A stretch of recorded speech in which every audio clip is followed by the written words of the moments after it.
Hey everyone, I'm going to give it a minute to make sure I am connected correctly. Give me some likes or hearts to make sure, or tell me that you can hear me okay.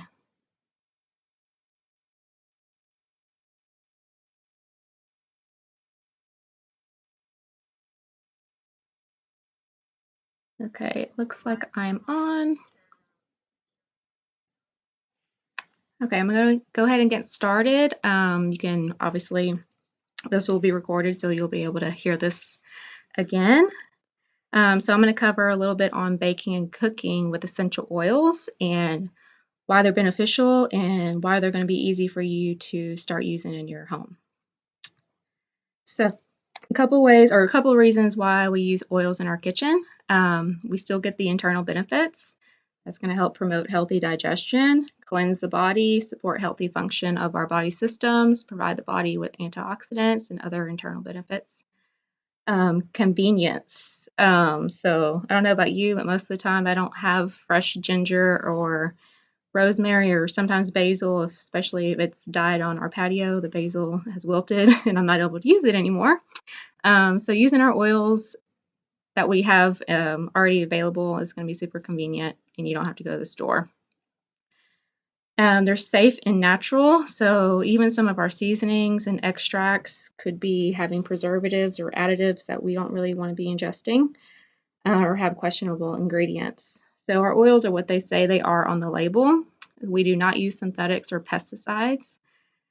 And always want to look for our supplement facts label. I had something, peppermint here. So this is how we're going to know, it's upside down, sorry. This is how we're going to know if we can take something internally is by our supplement facts label, just like we would on our foods. So a few other tips, or popular oils anyway, just like your regular spices, ginger, cloves, cinnamon, cardamom, lemon. Anytime I don't have lemon juice or lime juice, I just sub my lemon oil. Wild orange, rosemary, even On Guard is really good in baking. Again, lime, peppermint, and lavender.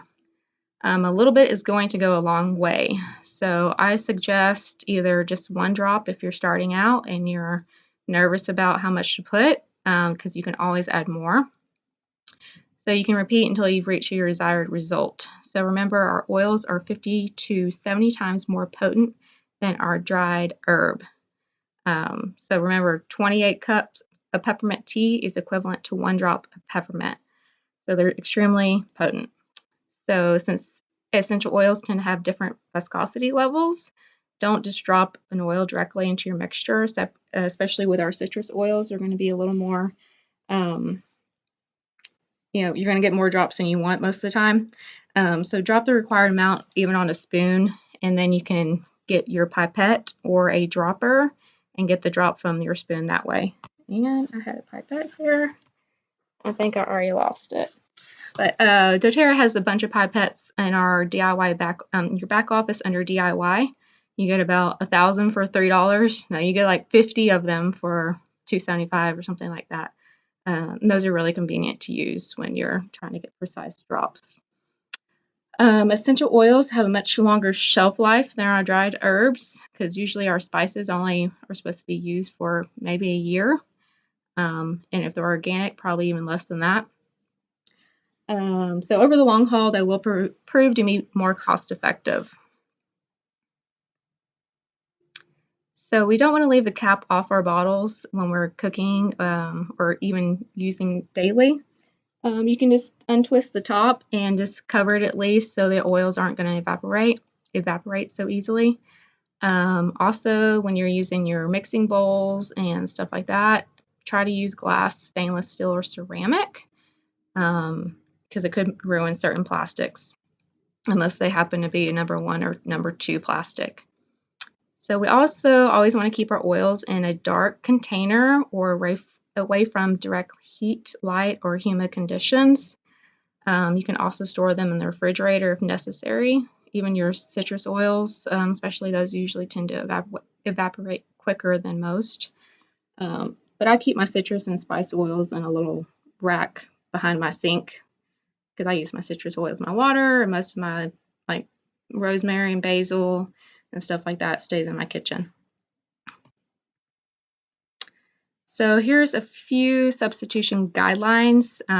There's not going to be a perfect equivalent when you're trying to bake or, convert. Again, it's going to be a taste preference. But most of the time, starting with 1 drop for 1 teaspoon of most things. Spicier oils are going to be a little different, or your hot oils like your oregano, thyme. I'd highly suggest that you do the toothpick method, and that's just sticking a toothpick down in the little orifice and swirling it around, and then you can dip it in your like pasta sauce or something like that, especially again with oregano and thyme. You don't want to put more than 1 drop of oregano at a time. 1 drop equals about 1 tablespoon of fresh herbs. Again, with citrus oils, I use probably 4 to 6, especially with lemon, because it's a little bit of a softer flavor. So this is info I had found in our Modern Essentials booklet. Again, their taste preferences vary. You can always add more. A few simple additions and some easy recipes you might already have at home. So 2 to 4 drops of peppermint essential oil is really good in your brownie mix, even wild orange. 2 to 4 drops of lemon essential oil in your blueberry muffins or pancakes, or even like On Guard or wild orange or something like that. 2 to 4 drops of rosemary essential oil in your bread mix. I love rosemary, and I use this a lot in my, there's a recipe from Simple Meals. It's a paleo-friendly recipe, and I just put I think I did about 4 drops of rosemary in my muffins, and they were awesome. 1 to 2 drops of lavender in your vanilla icing or buttercream would be really good too.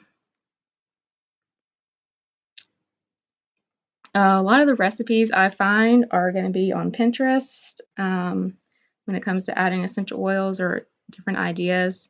Even doTERRA has, I'm telling you, hundreds of different recipes on doTERRA.com. You just go in the search tab and type in baking or type in muffins or cookies or anything like that, and you'll get all kinds of recipes, especially for the holidays, different ideas they come up with, and beautiful pictures, and even in the magazines that they'll send us quarterly, they give a bunch of recipes as well. So here's a few I found on there. Gingerbread cookies with ginger, clove, and cinnamon essential oils. Lemon infused apple pie. Shortbread cookies with bergamot. Spearmint chocolate chip cookies. Oatmeal molasses rolls with cardamom. Pumpkin spice coffee creamer. So I know a lot of people probably like to add coffee creamer to their coffee.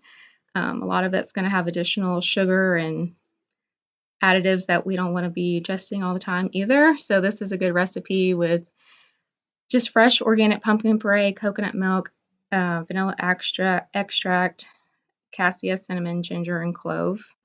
And there's a few reasons of why they're going to be beneficial for you. Cassia is going to be another immune boosting oil. Cinnamon bark supports healthy blood sugar levels. Ginger is great for digestive support, and clove is a extremely powerful antioxidant. And I can post these pictures later so you can get this recipe if you'd like to have it. So I have a little giveaway I'm going to be doing tomorrow. So if you will comment on this video by tomorrow before 6 p.m. Central, what is your favorite oil to cook or bake with? And what was the easy recipe you've added your oils to?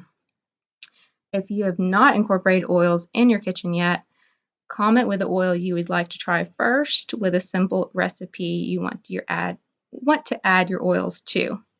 This can be simple as, lemon in your lemon in your blueberry muffins. So a little on cooking, basically the same thing. We're going to start with 1 drop, work your way up to more as you get used to them. Popular cooking oils included basil, thyme, oregano, ginger, lemongrass, rosemary, lemon again, coriander, cilantro, black pepper, turmeric, marjoram, etc. So again, with the toothpick method, especially with your oregano, thyme, and lemongrass, again, dip the toothpick in your bottle and stir it around, and repeat if you need to add more. So essential oils are easily affected by heat, especially if you're going to be frying or cooking at higher temperatures in your oven. If possible, add the essential oil at the end of your recipe or after the dish has been removed from heat. You can stir it in that way, especially if it's like a sauce or something like that. Another important thing is diluting your oils in some sort of lipid. This is good when you're using a marinade or something like that, where you can add it to your olive or coconut oil or avocado oil. It just helps dispersing the essential oil throughout the dish for a better flavor. And pretty much every oil, cooking oil, you can add in your fish, beef, pork, or shrimp marinade. Couple ideas for easy use of your oils: 2 to 4 drops of lime in your jarred salsa or even some cilantro, 2 to 4 drops of lemon in Greek marinade or salad dressing, a toothpick swirl of oregano in your bread dip, like the one with the olive oil and spices, 2 drops of lemon, 1 drop of rosemary and hummus, 2 drops of basil in your jarred pasta sauce. So again, more recipes on the blog. I just searched these in the tab. Sweet potato casserole with cinnamon, ginger shrimp and mango skewers, Italian chicken soup with oregano, lime chicken tacos. This one sounds delicious. Jalapeno and goat cheese hummus with lime and cilantro, lemon kale chips. These are super easy and way cheaper than buying kale chips at the store. Rosemary mashed potatoes, great for the holidays, wild orange French toast, and coconut lemongrass red lentil soup. So are you hungry? Anyway, I hope this helped some on making it easier for you to understand how easy it will be to add oils in your daily cooking and baking, especially in the holidays when you like the spicy oils, or you might not have cinnamon, or you might not have extra ginger, and it's just going to make it much more easier on you just to have ideas to use your oils at home. So if you have any questions, just add this on the this video, and then I will be doing the giveaway tomorrow, and I'll be posting some more graphics with some extra tips and tricks. You'll have a good day. Bye.